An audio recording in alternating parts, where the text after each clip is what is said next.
we combine all the direct companies in India, we can't capture the entire market, but still it's a billion-dollar opportunity that we are chasing, and that's why investors trust us and they are comfortable betting on Auto. Is that the fare of the auto rickshaw or the pure pie, like commission or whatever? So that's the gross revenue that the entire auto rickshaw industry makes. And yeah, just to put it in comparison to radio cab industry, it's I guess twice, maybe thrice the size of radio cab industry in India. Even if the 10 for commission is let's say 10 to 20%, so it still comes down to a big number. That's true. That's true.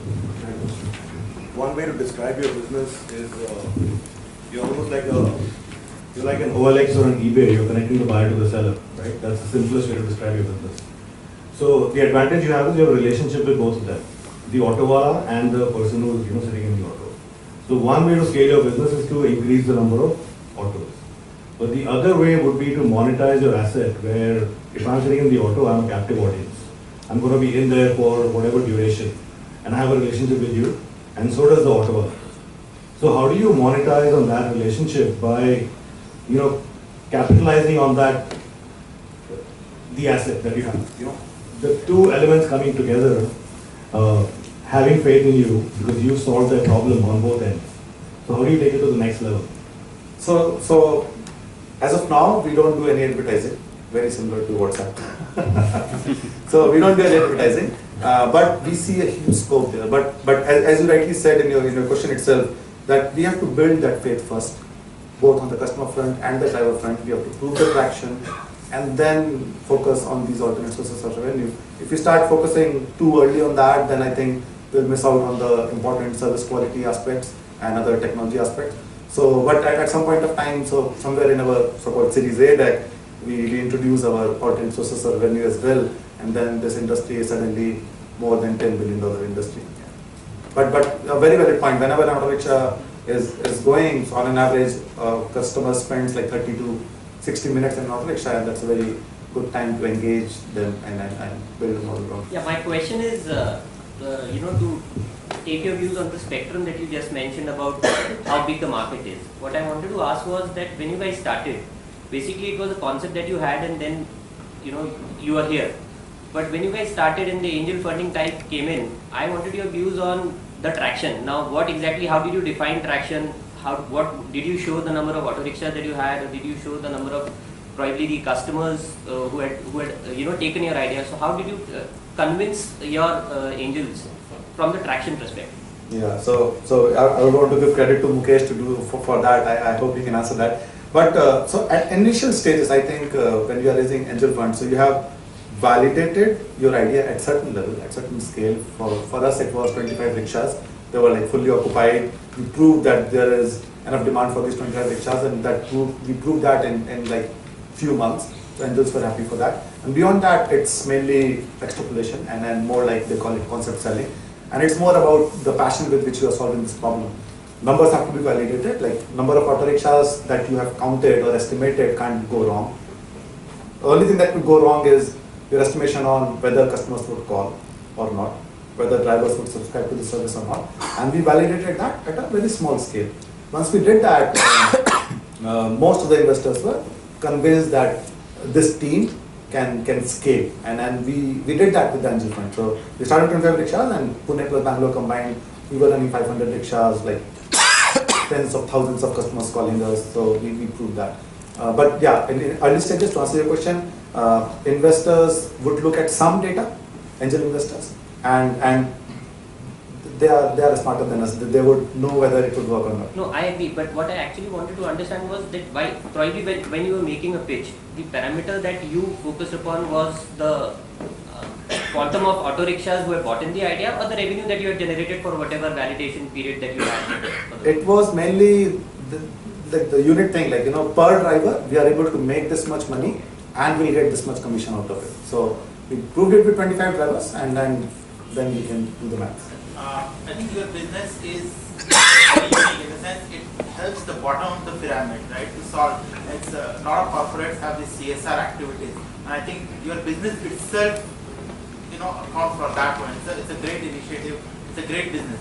But what I wanted to ask is, do you have the next level of that commitment to improve the overall lifestyle of that auto wala, not just by just by increasing from 20,000 to 23 or 25,000, but to extend it to probably their family members?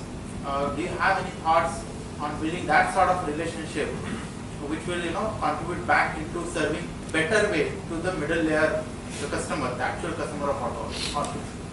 So very valid question. In fact, when we were starting, and even today, most of our friends ask us, "Oh, this auto rickshaw idea is fine. What do you do for a living?" So they think that we are running a charity for drivers. We are empowering drivers.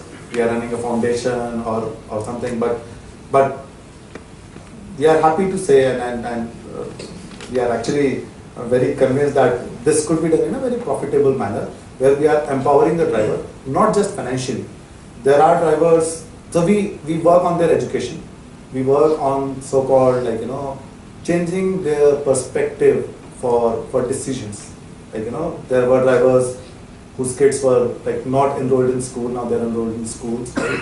So that's how, those are the kind of things that we include in our training. We teach them English, they meet with, they spend more time with educated people, and more they do that, they feel passing it on to their next generation. And another important thing is changing the life of a driver is mainly by making him feel good about what he's doing. And that's not just the financial part of it. You can pay a driver 300 rupees, but if you don't respect what he's doing, then I don't think he'll be happy about it. So what we have done over a period of time, and this is what I would say was a byproduct that we didn't plan.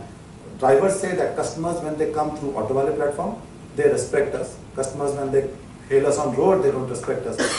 So income is one part, identity is another part that we give them. And so there are a few drivers who are planning to quit auto rickshaw driving and start plumbing and other things. Now we pull them back to this, that there's enough income and identity and respect in this. And it's a long process, but I think slowly their lifestyle would change from all the dimensions. Is there any kind of rating system for them? We have. So when we started, we had a very internal rating system, and now we are planning to expose it to customers as well. But for most of the trips, not for all the trips, but most of the trips, we call for feedback and we collect driver ratings from customers. So do you guys have a technological backend to know from where you are getting the call from the customer? Let's say from which location and from so which driver to send to that location. So do you guys have that technological support? So answer is different for different platform. If a person calls, we just ask them where are you calling from. Okay, so we are also working with telcos through which we'll know their location automatically, so that particular is not live. If they use the Android phone, then there is already location embedded in that.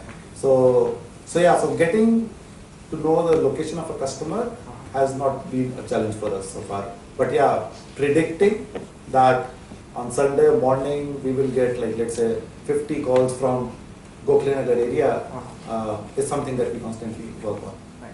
So recently I heard there's some company who do help auto drivers to get loans, etc. Because I heard it's a little difficult for them to get a loan to buy a new auto or something. So are you helping for them in something related to that? Like the company, they have the business model on that itself. Like they charge some daily charges to the auto drivers and then they remove me.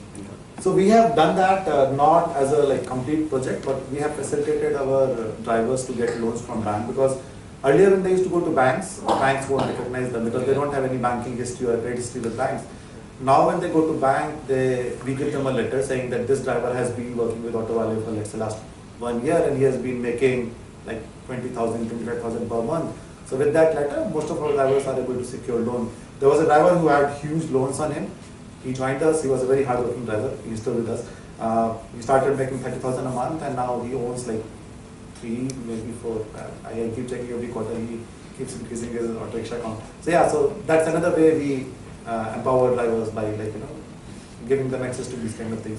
Not just vehicle loans, but also there have been drivers who got house loans because of their association with Autovale. So those are all indirect benefits that drivers get, which we don't put it in our sales pitch to driver, but they realize it over a period of time. Do you ever own the asset or the auto rickshaw? own, never. No, no. So we don't own. So as I said, like, we believe in using the access capacity that exists. So